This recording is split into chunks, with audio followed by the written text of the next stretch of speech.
Overwatch 2 is finally here, and the launch has been quite eventful. So there's been DDoS attacks, there's been 30,000 people queues. It has been hard to play the game, but I have played it for 10 hours.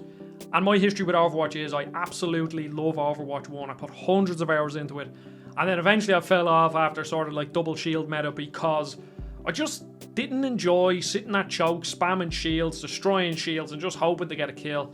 And then it also felt like matches lasted like 45 minutes, which, as someone who loves Rocket League, I think part of the reason why I love Rocket League is because the games are so short.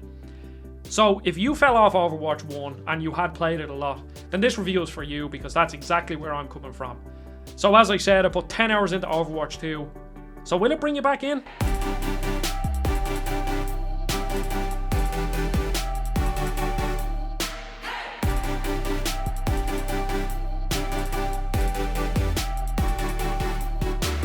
So despite what people are saying online, the game is quite different.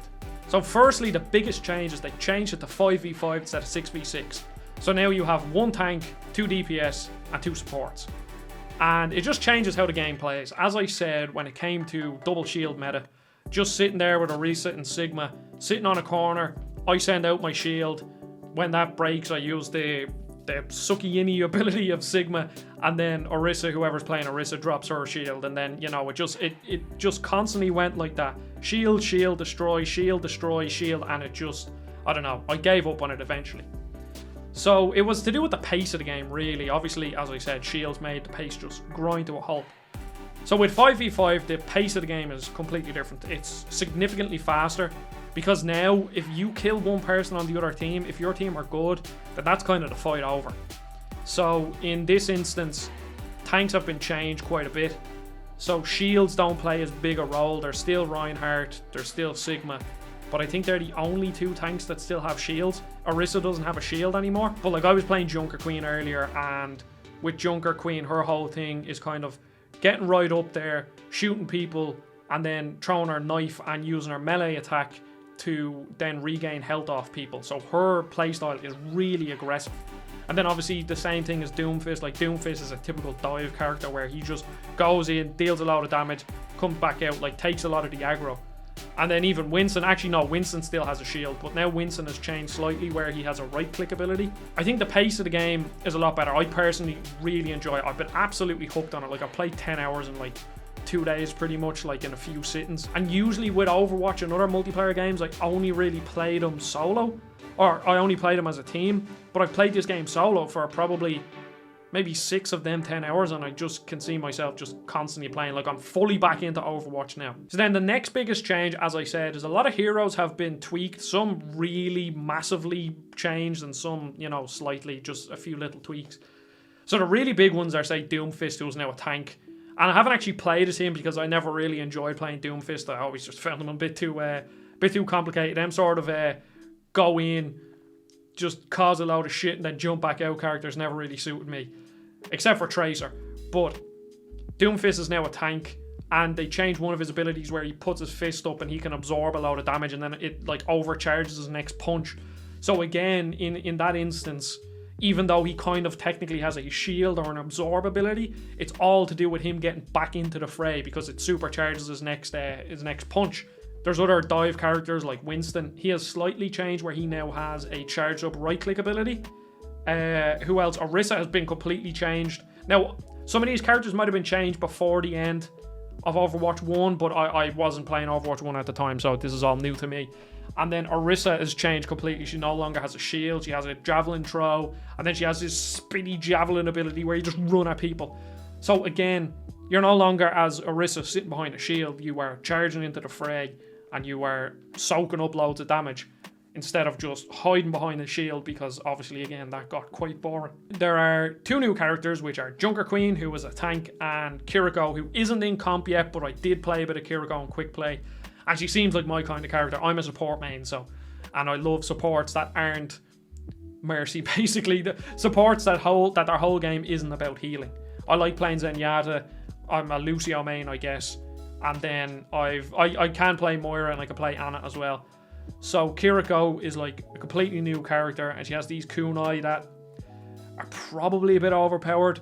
I mean, Kiriko, her her kunai headshot deals like something like 100 or 120 damage, so you can almost one-shot a tracer, which, I mean, if you just keep spamming the choke at the right height, eventually you're going to get a headshot, and that's a lot of damage. Now, her healing capabilities aren't like out of this world. She has these paper things that she throws at people, and I think she has 5 or 6 of them, and then she has to wait for them to recharge. Now, the recharge is quite quick, but she's definitely an off healer, but I think she brings a lot to it. And then her ult is a bit strange. I don't fully understand her ult yet, but it's basically she sends out this like fox, this spectral fox, and it makes this path. And then all I know for definite, it increases your movement speed. I assume it might increase your damage as well while you're in it or something like that. So it's a real, once again, it's get the feck in there, we're going in, we're fighting. Again, I think everything that I've seen, all the new additions, really suit me as someone who likes fast-paced action. And I think if you are a fan of, you know, sitting back and double shield and stuff, then the changes won't be for you. But like, I really love the changes so far. And then each role has new passives. So you have DPS, I think, regain health when they kill people. Supports get regen health after, I think it's like 5 seconds of not getting damage dealt to them. And then I forget the tank buff, but they all have passives, which slightly changes up things. And then I think that's it for all the changes in characters. Again, there's probably a few tweaks where, say, Hanzo's arrows deal an extra 5 damage or whatever, but like they're very minor in the grand scheme of things when you're looking at how it changed the game. Obviously, at the higher levels, something like Hanzo dealing 5 less damage is going to change the meta, but for people like us, like I was diamond on console, and then I think the most I got on PC was like silver or gold.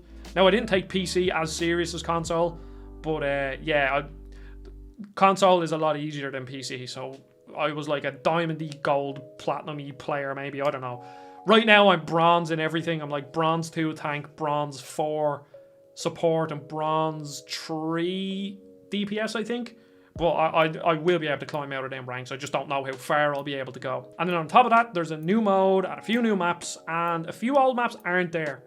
So basically what they did was they removed 2-point capture, which I think is a good idea. I think 2-point capture was probably the worst game mode. When I think back on my least favorite maps on Overwatch, I think of like Watchpoint Gibraltar and the Russian one, something Industries. I really didn't like them maps. There was just so many chokes. They were so narrow and short, and especially, as I said, with double shield meta, it was just, I don't know, it felt like games went on for like an hour, because you're just sitting there destroying shields at chokes. That's all you were doing until someone gets a kill. So the removal of 2-point capture is a massive plus in my book.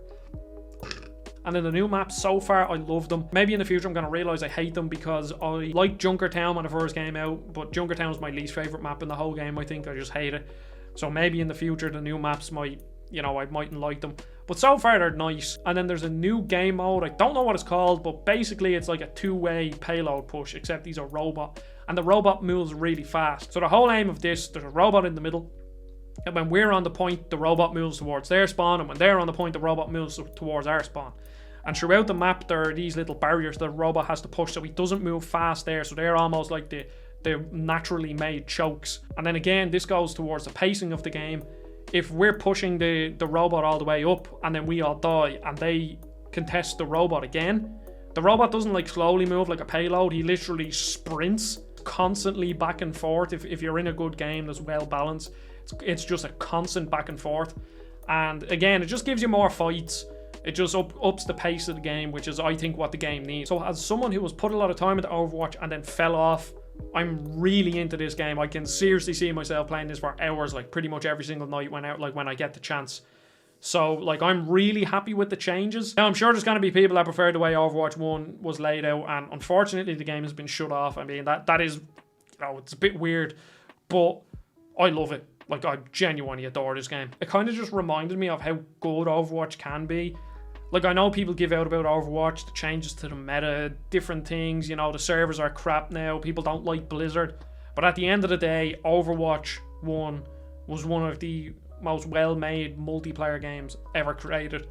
And I think that's only reflected in the player count. Like, that game, literally in 2016 when that came out, it just took the world and the internet by storm. and everybody was playing it, and everybody loved it. And it still kept up a pretty good consistent player base like 6 years later. So Overwatch 2 just kind of brought me back into that fold of loving Overwatch again, which is, I mean, a world where I'm sitting down and playing Overwatch like every night with my friends, you know. It's just brilliant. It was like the same with Rocket League. When I was really into Rocket League, it was just every night sitting down and playing. It was a good like social experience as well as just a great game. So I am glad for a game like this. So if you want a more fast-paced Overwatch, then this is for you 100%. Now, do I think this is enough of a change to bring in people who just don't like Overwatch 1? No, I don't. Like, it's still Overwatch. It's just slightly refined, a lot faster. But, I mean, if you don't like the typical tank DPS support layout of a team battle, then, you know, not much has changed here. It's faster paced, as I said, but, you know, that's not going to bring you back in. So, again, you can download it and try it out, but I mean, if you didn't like Overwatch 1, then I wouldn't bother playing this game. So this is a little pickup I have to record. So I was talking about unlocking all the characters and how it's going to stop smurfing. And I was talking about the business model and how I don't think it's too bad.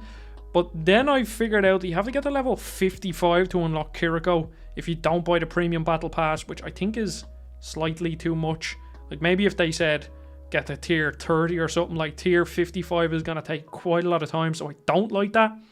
And I'm just finished editing the video and I'm adding this in, and I went on to Overwatch to record some Kiriko gameplay because I didn't have any, and either the game is bugged or they pulled the wool over our eyes because I don't have all the characters anymore. It says I need to finish a load of challenges to unlock all the characters, even though literally 3 hours ago I had all the characters unlocked. I never paid for the battle pass, but I had Overwatch 1. So this could actually change like my whole review. The game, everything I've said on the game itself still stands.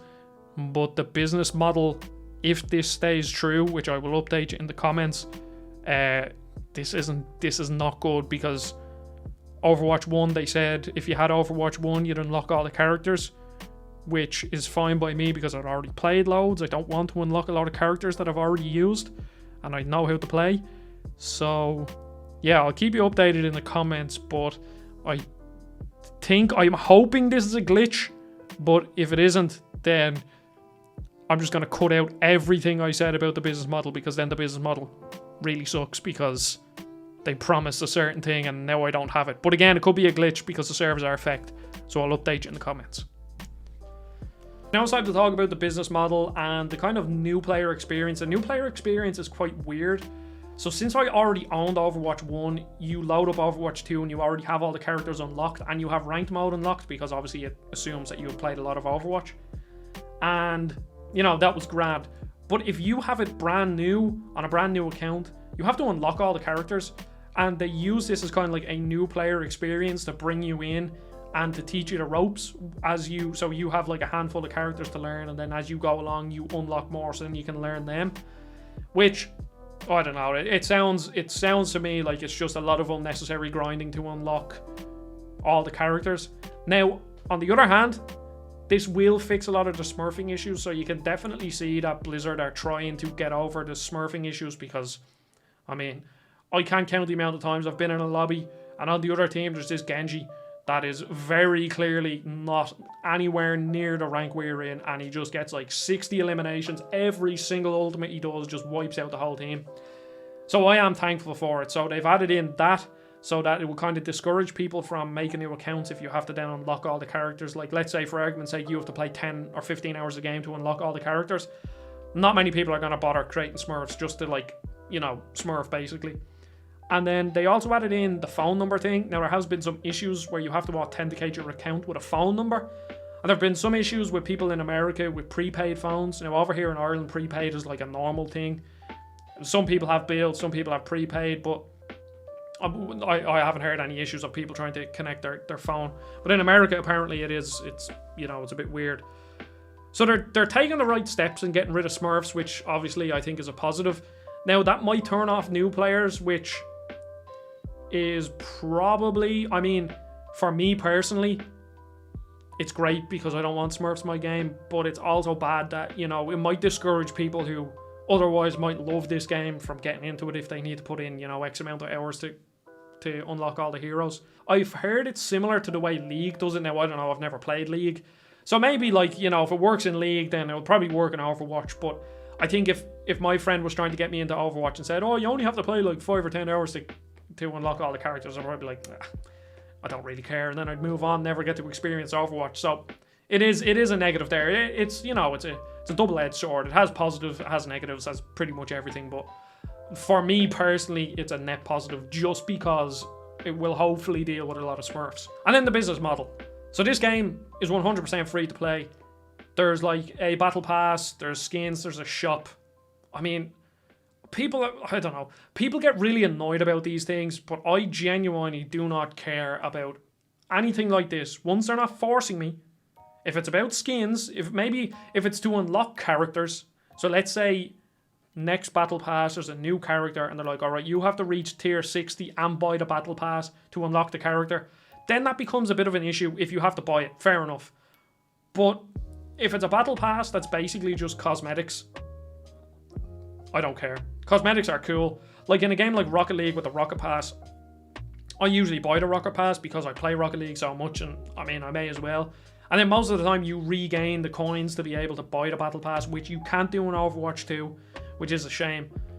But like, my whole mindset is on this. I'm going to take it back to Rocket League. Rocket League was free on PS Plus, and I bought it on PC on sale for like $12.50. I put like 1,500 hours into Rocket League. So I have absolutely no problem, you know, paying for a battle pass, giving Psyonix, you know, €8 every couple of months, just as a sign of like, look, I love this game. I don't mind paying it. So that's my thought on battle passes. I know people get up in arms over them, but if it's just cosmetic, just don't buy it if you don't want it. Like, it's as simple as that. Fair enough, they unlock if they lock characters behind it. But even still, if they lock characters behind a free battle pass and just want you to play it. And now it depends on how much of a grind. Like, let's say if you have to put 50 hours to unlock a character, fair enough. But if they're like, alright, you just need to play roughly 10 hours to unlock a character. At the end of the day, to unlock anything in the game, you have to put hours in. So I really have nothing against battle passes or coins for cosmetics. Makes no difference to me. Just don't buy it if you want, buy it if you do.